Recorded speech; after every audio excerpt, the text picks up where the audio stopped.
खत्म करने की, मनचाहे वक्फ को खत्म करने की जो कोशिश की जा रही है, उससे ताल्लुक से एक स्ट्रांग एक रिप्रेजेंटेशन तेलंगाना वक्फ बोर्ड की जानिब से हम ज्वाइंट वर्किंग कमेटी में देंगे। जो आज वही आज हमारे बीच यहाँ पर डिस्कशन हुआ। प्रोटेस्ट का प्रोग्राम नहीं, अभी 6 तारीख के बाद हम जब वो ज्वाइंट पार्लियामेंट्री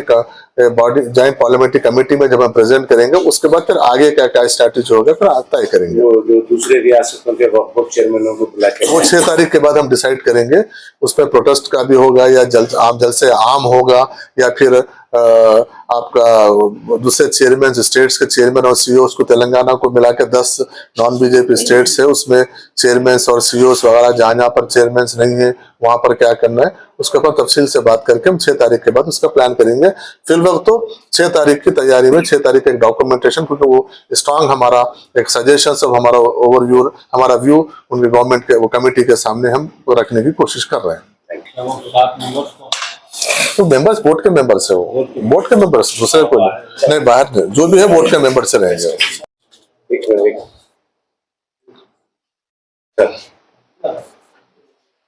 पिछले हफ्ते तेलंगाना स्टेट वक्फ बोर्ड का जो बोर्ड की मीटिंग हुई थी, स्पेशल बोर्ड का मीटिंग, वक्फ अमेंडमेंट बिल 2024 इसको लेकर हम स्पेशल बोर्ड का मीटिंग बुलाए थे पिछले हफ्ते। उस मीटिंग में हम लोग 3 रेजोल्यूशंस पास किए थे। उसमें एक रेजोल्यूशन सबसे पहले, और हिंदुस्तान का वाहिद तेलंगाना वक्फ बोर्ड है, ये bill amendment bill parliament house में आने के बाद पहला बोर्ड है जो इसको यूनानी मसले इसको रिजेक्ट करते हुए एक बिल पास किए थे हम। और उसके बाद उसमें 2 चीजें हम उसमें ऐड किए थे। एक कि हम पार्लियामेंट्री ज्वाइंट वर्किंग कमेटी को हम जो एक रिप्रेजेंट करेंगे तेलंगाना वक्फ बोर्ड की जानिब से, इसलिए हम उसके बाद हम उसी दिन ज्वाइंट वर्किंग कमेटी को हम एक मेल किए थे, हम ऐसा आपके पास आना चाह रहे हैं। और तीसरा ये था कि तमाम नॉन बीजेपी स्टेट्स के वक्फ बोर्ड के चेयरमैन और सीईओस को बुला के हम यहाँ पर एक कॉन्फ्रेंस करेंगे। तो रेजोल्यूशन पास होने के बाद हम गवर्नमेंट को भी रेजोल्यूशंस भेजे हैं, और जैसा आप लोग भी जानते हैं, आप मीडिया को भी उस चीज के इल्म है। तो हम जब जिस दिन हम रिक्वेस्ट भेजे थे कि हम जेपीसी में हम तेलंगाना आना चाह रहा है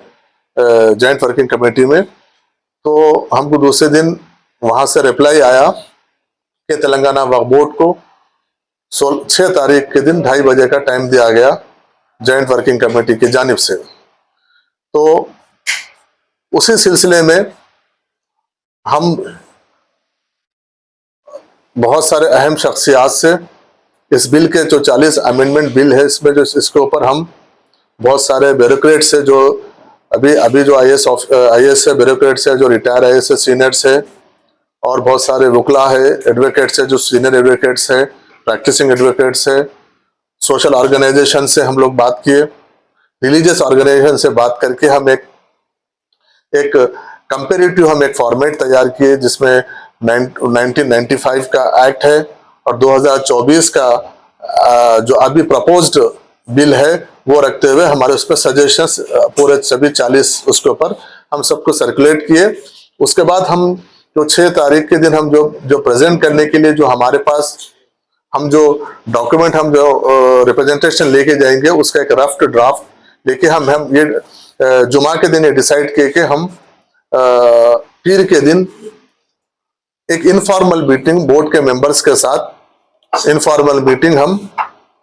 रखेंगे, जिसके ऊपर हम डिस्कस करेंगे जो भी किसी के अगर कुछ सजेशंस है, इसमें कुछ कौन से सजेशंस है, कौन से हम इसमें रखना है, कौन सा निकालना है। उसके बाद फिर हम गवर्नमेंट से भी हम मशवरा किए,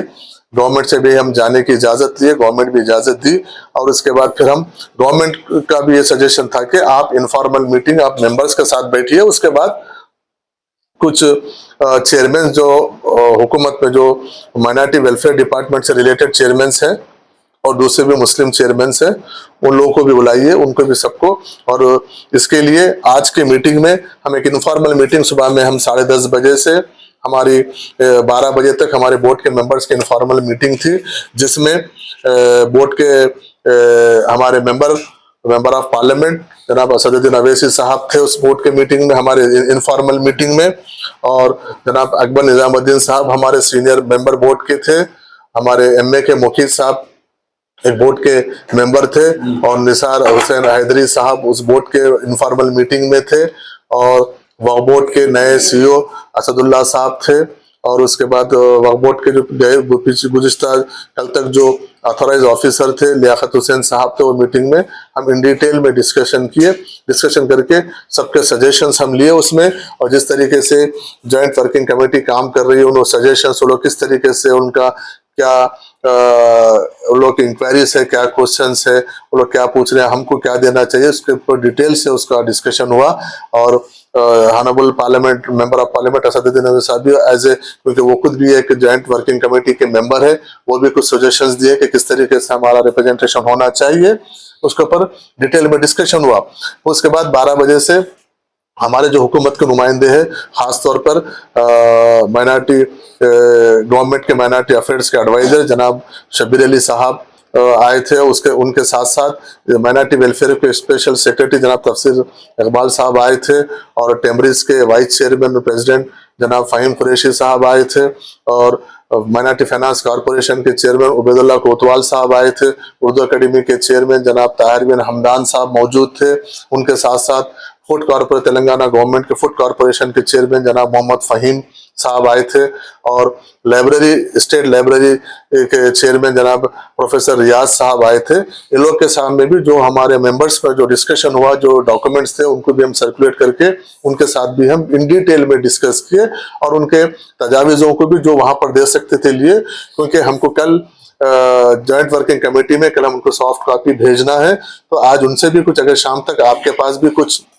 सुझाव हो तो आप दीजिए, रिटर्न में दीजिए। जरूरी नहीं है कि 40 के 40 अमेंडमेंट के ऊपर आपको जो समझ में आया सुझाव दीजिए, हम उनको सबको इनकॉर्पोरेट करके एक हम रिप्रेजेंटेशन अच्छा तेलंगाना के वक्फ बोर्ड की जानिब से हुकूमत जो जॉइंट पार्लियामेंट